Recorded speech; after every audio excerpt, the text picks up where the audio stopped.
मेहनत नहीं, लगी? हमने काफ़ी ऐसा ज़रूरी नहीं है कि हर बार केमिस्ट्री के लिए मेहनत लगे। कभी कभी आप बहुत अच्छी दोस्ती क्रैक कर लेते हो अपने को एक्टर्स के साथ, and I think that's what happened in our case. हम लोग पहले ही दिन से काफ़ी अच्छे दोस्त बन गए थे, एंड इसका श्रेय पूरा हमारी डायरेक्टर शाज़िया इकबाल को जाता है। उन्होंने हमारे लिए इस फॉर्मेट की वर्कशॉप ऑर्गेनाइज़ की जहाँ पे सभी एक्टर्स मिलजुल के गेम्स खेल रहे थे कुछ 5-6 दिनों तक, और एक दूसरे की ज़िंदगी, एक दूसरे को समझने की कोशिश कर रहे थे। I think when that happens ना, तो आप को ज़रूरत नहीं पड़ती फिर वो केमिस्ट्री क्रैक करने की, आप एक्चुअली फ्रेंड्स बन जाते हो। And I think that's what happened in our case. जी, वो बिल्कुल। फर्स्ट डे से ही इज़ पुलिंग माय लेग्स, तो अभी तक नहीं, नहीं, मैं तो ये तो मेरा सौभाग्य है कि मुझे सौभाग्य।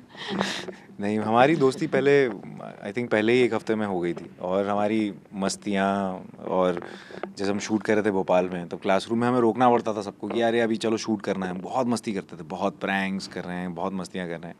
तो वैसे एक फ्रेंडशिप क्रैक हो गई, एक ट्रस्ट क्रैक हो गया, और उसके बाद जो भी स्क्रीन पे देखा वो तो आई थिंक इतनी कमाल की एक्ट्रेस हैं, तो उसके बाद तो फिर एफर्टलेस ही सब कुछ था। बहुत रिस्पॉन्सिबिलिटी के साथ हमने फिल्म शूट की है, एंड आई थिंक जब आपकी पहली Dhadak 1 was a great film, and आपको थोड़ा बेंचमार्क ऊपर ही रखना पड़ता है। And I think we all worked really hard, you know, to stay true to our characters, to the story.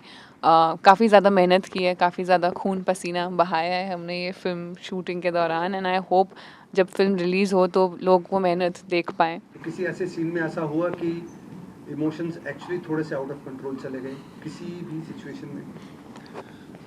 हाँ, एक सीन है, अब सीन बता दूंगा तो फिर पिक्चर का ये एक होगा। सीन है जो करते करते बाहर गया, फिर अंदर ही नहीं आया बहुत देर तक। हाँ, बहुत ज़्यादा एक सीन था, मेरे पिता के साथ उसमें एक सीन है।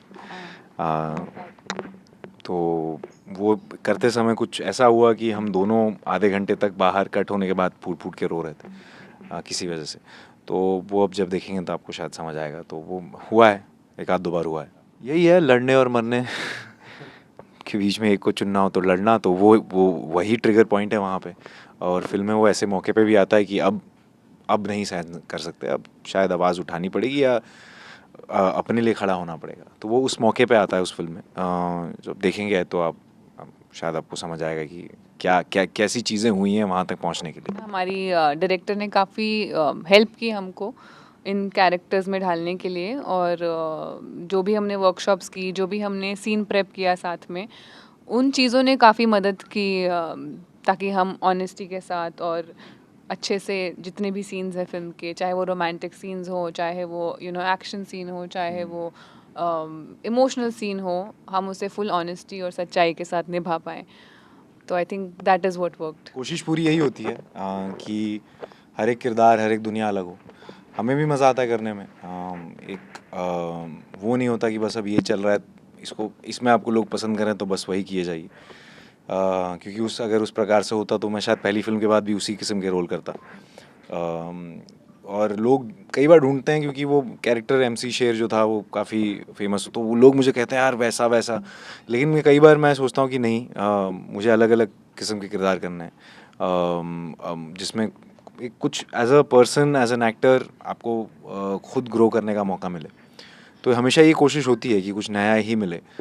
जो किया हुआ है वो फिर से करने में मज़ा नहीं आता, तो मुझे तो पर्सनली नहीं आता। एंड आई थिंक इनका हाँ, भी। Same for me. I think actor की ग्रोथ ही तभी होती है जब आप अलग अलग तरीके के किरदार निभाएं। अगर आप सेम ही चीज़ बार बार करेंगे, I feel then you will go in a comfort zone, and मज़ा बहुत आता है कंफर्ट जोन में, आई वोंट लाई, बट आपकी ग्रोथ एक तरीके से रुक जाती है। आपको खुद ही पता नहीं चलता कि क्या चीज़ें हैं जो आपको सीखनी है एज एन एक्टर, क्या चीज़ें हैं जो आपके लिए वर्क करती हैं, क्या चीज़ें जो नहीं वर्क करती हैं, क्या नहीं वर्क करता, वो सीखने के लिए भी आपको एक्सपेरिमेंट्स करने पड़ते हैं। And I think it's very very important for an actor to choose different roles just to see what works, where you lack, क्या आपको सीखने की ज़रूरत है आगे।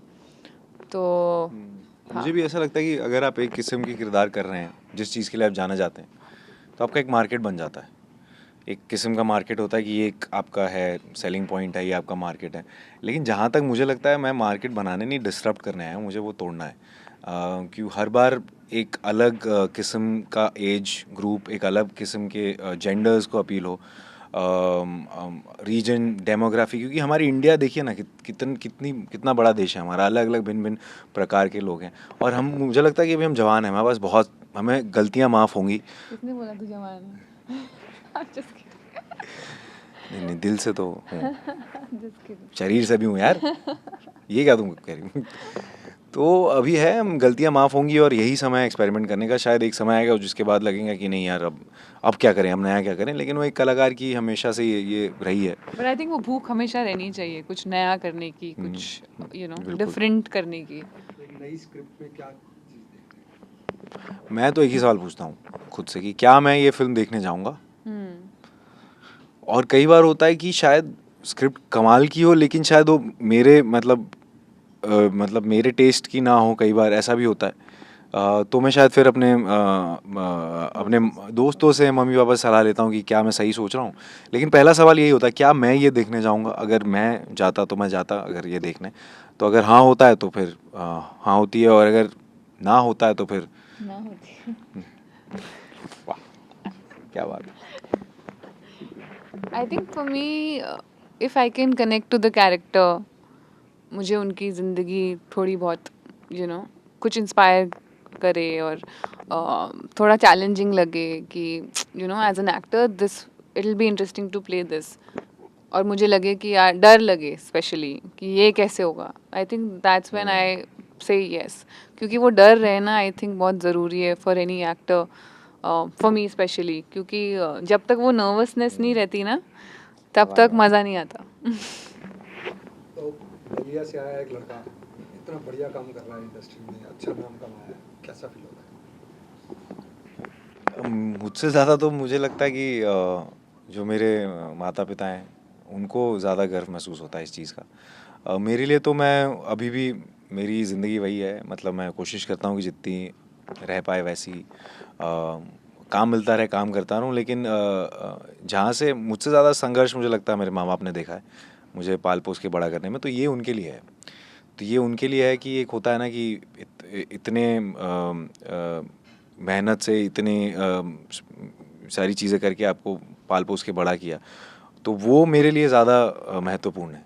मेरे लिए नहीं है ये, मुझे लगता है मेरे माँ बाप के लिए है, मेरे दोस्तों के लिए है, जो हमेशा से साथ रहे हैं, बचपन से, स्कूल से, सीए डेज़, जब काम नहीं था तब भी साथ रहे हैं। तो उनको, उनके लिए मुझे लगता है ये ज़्यादा इम्पोर्टेंट है। और कई लड़के हैं जो मेरे गाँव में जिनके सपने बड़े बड़े हैं, क्योंकि छोटे शहरों में कहते हैं कि सपने बड़े देखे जाते हैं। और मैंने इसी पे कुछ लिखा हुआ था कभी, जब मैं अपने पोइट्री पेज पे लिखता हूँ कि छोटे शहरों में जो आपने मोटरसाइकिल देखी होगी, उसमें ना वो रेयर व्यू मिरर निकाल देते हैं, देखा होगा, होते नहीं है, क्योंकि पीछे देखने की आदत नहीं है ना छोटे शहरों को, हमेशा आगे देखना है, बड़ा देखना है। तो मेरा हमेशा से वो विज़न रहा है कि छोटे शहर में जितने लोग और इंस्पायर हों, और इतनी सारी कहानियाँ हैं वहाँ, और ज़्यादा एक्सेस हो बॉलीवुड में उन चीज़ों का, जिस तरह से साउथ मैं कह सकता हूँ मलयालम सिनेमा हो, चाहे तमिल हो, जिस तरह से वो लोग वो भावनाएं पकड़ते हैं, क्योंकि इतना रूटेड कहानियाँ आती हैं, कहाँ से आती हैं। मैं चाहता हूँ कि बॉलीवुड में भी वही सारी चीज़ें हों, वहाँ से लोग आएँ, राइटर्स आएँ, कलाकार आएँ, और आ रहे हैं। अभी बहुत अच्छा समय है जब ये शुरुआत हो गई है, और जब ये देखेंगे तो आपको ये समझ में आएगा कि ये प्योर ऑनेस्टी, पूरी दिल से ये फिल्म बनी है, और एक कुछ बात कहना चाहती है, और अगर आपको वो बात समझ आ जाए तो बहुत बढ़िया, नहीं तो इसके गाने तो बढ़िया हैं ही, और स्टार कास्ट खूबसूरत है ही और बाकी लव स्टोरी है ही, तो ओवरऑल इट्स एक हर चीज़ आपको ये मिल जाएगी। तो आई थिंक ये एक एक्सपीरियंस होगा थिएटर में देखना इसे। Thank you.